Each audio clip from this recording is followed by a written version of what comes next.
दापोली तालुक्यातील हर्णे येथील गोवा किल्ला परिसरात घडलेल्या गंभीर मारहाणीच्या प्रकरणी दापोली पोलीस ठाण्यात गुन्हा दाखल करण्यात आला असून आतापर्यंत एकूण 8 आरोपींना अटक करण्यात आली आहे.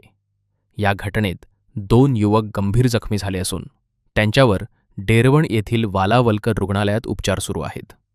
पोलिसांनी दिलेल्या माहितीनुसार 26 मे रोजी रात्री सुमारे 11 वाजण्याच्या सुमारास हर्णे किल्ला परिसरात काही तरुण कथितरित्या अयोग्य कृत्य करत तसेच धूम्रपान करत असल्याचे चिन्मय गुरव आणि महेंद्र रघुवीर यांच्या निदर्शनास आले.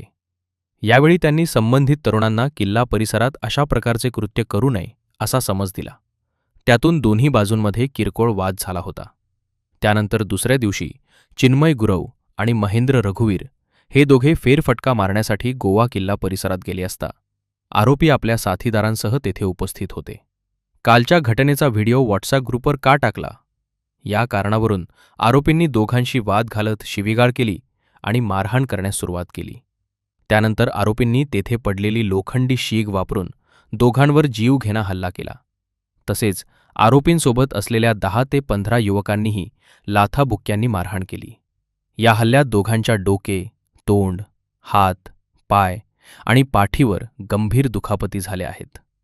महेंद्र रघुवीरची प्रकृतीही चिंताजनक असल्याचे समोर आले असून त्याच्यावर उपचार सुरू आहेत. चिन्मय गुरव यांच्या तक्रारीवरून दापोली पोलीस ठाण्यात भारतीय न्याय संहितेच्या कलम 109, 189, 2, 191, 2, 191, 3, 190, 115, 2, 52 आणि 351, 2 अन्वये गुन्हा दाखल करण्यात आला आहे.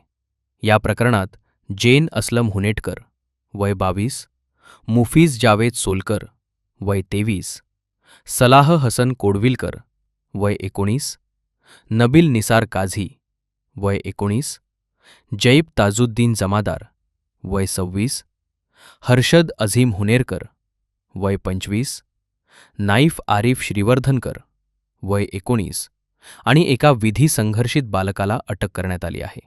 सर्व आरोपी हे हर्णे बंदर मोहल्ला दापोली येथील रहिवासी आहेत. न्यायालयाने सर्व आरोपींना 1 जून 2026 पर्यंत पोलीस कोठडी सुनावली आहे. या गुन्ह्यात आणखी काही आरोपींचा सहभाग आहे का याचा तपास दापोली पोलीस ठाण्याकडून सुरू आहे.